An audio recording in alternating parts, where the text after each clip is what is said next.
My name is Florence and welcome to another video by Kenya Crime Daily.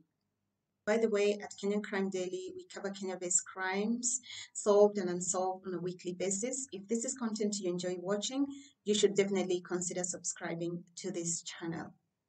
Let's get started. This is a case of Mollen Akinyi, a 32-year-old mom of three, a wife to a military officer. So a military officer situated in Somalia under the KDF, Kenya Defense Force, I believe. Mollen Akinyi poisoned her three children before taking her own life by hanging. This was sometime around February. I do not have the actual dates, but if you guys maybe remember, you perhaps saw it trending, it was sometime in February. The motive of the poisoning and suicide is because of financial issues and of course infidelity on the part of the man. While researching this case, just saw a comment somewhere that actually the man had remarried, so the man actually had another family. So I believe this could have just caused some major emotional issues and constraint in the relationship. I'm not saying it's an excuse to do anything, but this is potentially the motive. The saddest part about this whole case is that Mollen Akinyi had previously attempted to kill the children last year, but was rescued by her neighbors, and the children were taken away to hospital and later taken to a safe house somewhere in Gilgil.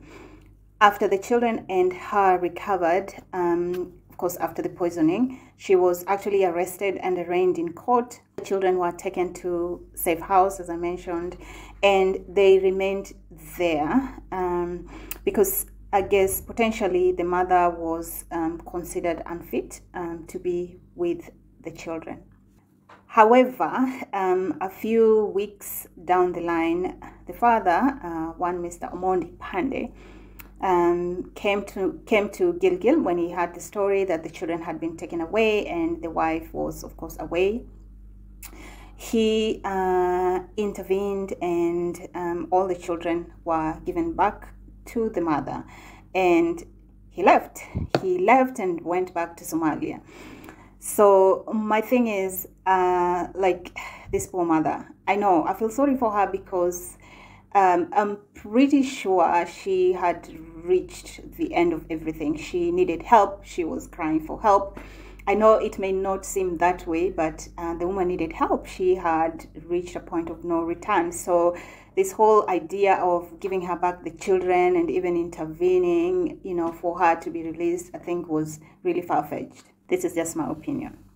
So what we know is that after the failed attempt to obviously poison the children and kill herself, Mollen was taken to the police and she had a case with the police. I think she had been locked in, and of course, because the husband has a military background, obviously I'm sure he had an upper hand and quickly intervened. So he had a lot of support for the wife, which it's kind of neither here nor there. I understand the fact that he wanted the wife released, but I also understand that the children were in danger, living with somebody like her. But anyway, the kids, he managed to, to win the case or whatever he did at the police, and the wife was released and the children were released from this safe house back to their mother. We also know that one Mr. Omondi was not pleased by the fact that the children had been taken away. He said that the children were better off with their mother and nobody else.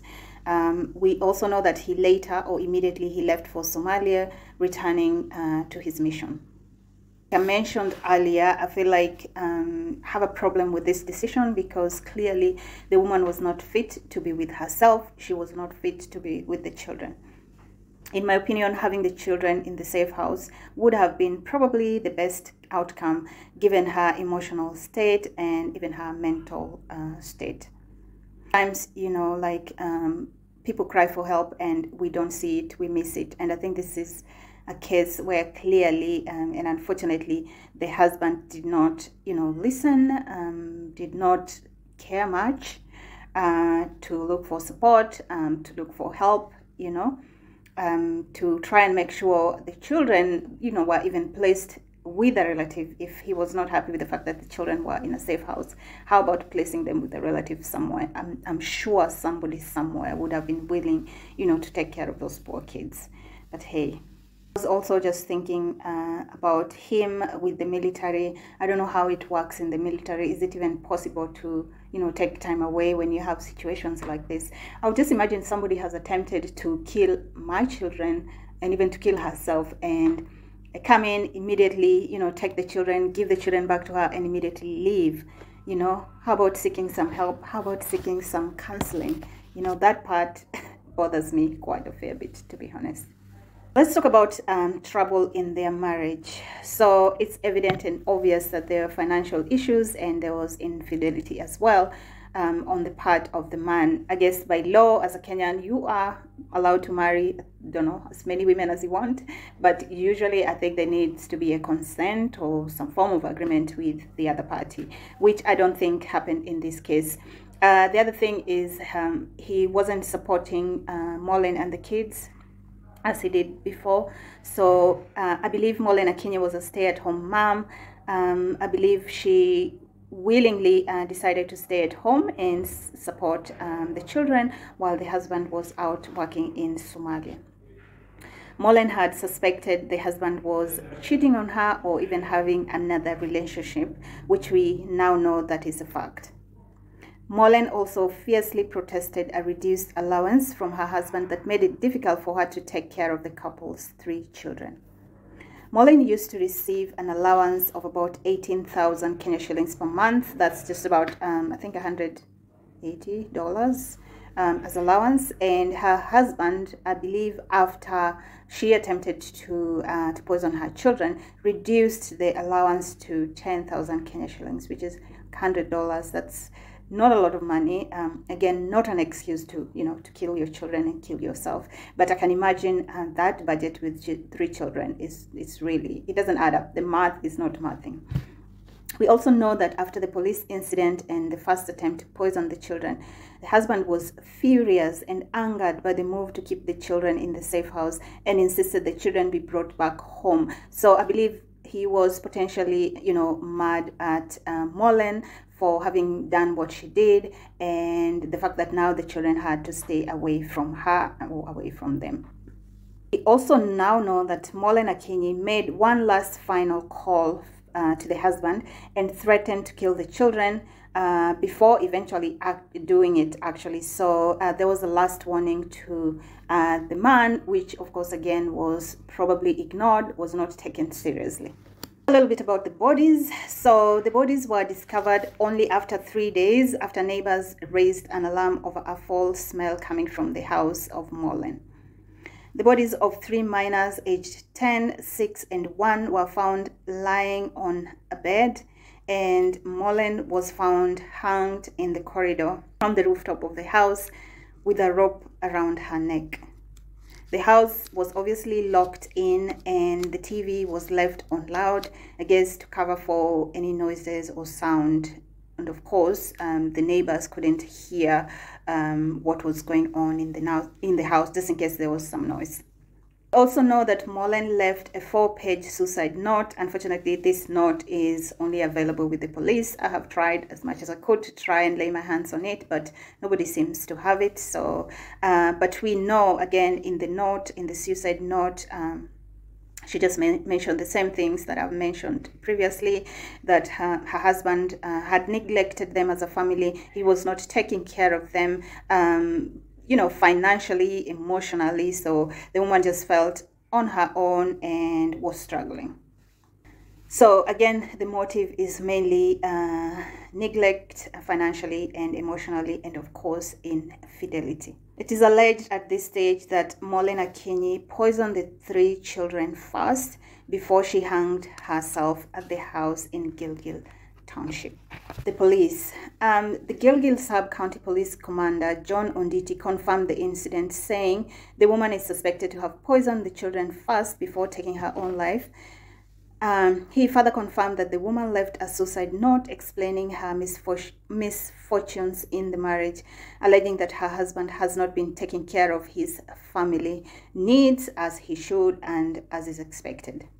So I really wanted to acknowledge the neighbors. I mean, we live in a world today where, we encourage ourselves to mind our business, and constantly, we are reminded to mind our business, to not poke your noses into other people's affairs. But what a beautiful neighbor or neighbors, because the first time it's the neighbors who intervened and actually took the children to hospital. I mean, this is something that you hardly see these days. It doesn't happen anymore. It's expected to happen, but it rarely does happen. So I just wanted to acknowledge these neighbors. Actually, I will insert some clips now that I found from the TV stations online, so you guys can see what they had to say. These people tried all they could to help, these poor children and their mother. So again, thank you, neighbors, for reaching out. It's also interesting that this case actually caught the attention of a few women leaders, and I thought I should highlight that as well. The first person to speak on the case was Gilgil MP Martha Wangari, who visited the area and termed the scene as very disturbing. She said, and I quote, "It's painful that the woman had to kill the 3 children before taking her own life due to domestic feuds that could have been solved if she spoke out," end of quote. I kind of want to add on to this that the woman was clearly speaking, probably not in the language that we understand, but by attempting to kill her children the first time, she clearly spoke. So I guess we can take that for granted. I guess we were not listening. We ignored all the signs. The second person to speak on the matter was nominated MCA Rose Njoroge, and she said, I quote, "The woman had in the past threatened to take her life and that of the minors due to domestic row." She continued, "This is one of the darkest times for the residents of Gilgil, as a woman who had decided to kill her 3 children and take her life instead of getting counseling." Mollen and the 3 children were laid to rest on the 19th February in their home village of Akala, Game, Siaya County. Before I close this video, I just want to talk a little bit about mental health. Mental health is a growing concern in Kenya. It's across the world, but in Kenya particularly, in the last, I would say, 2.5 years. And so if you're experiencing any mental health issues, or if you just feel that you are not right, please call Kenya Red Cross. It is a toll-free hotline number, 1199, for support from professionals. Again, that hotline number is 1199. Just keep it handy. You never know when you will need it. Thank you again so much for watching this video. Please remember to like, share, and if you're not subscribed yet to this channel, please make sure you're subscribed, because I post 2 videos now every week. So make sure you're subscribed and your post notifications are on as well, so you know when I bring you a new case. Bye.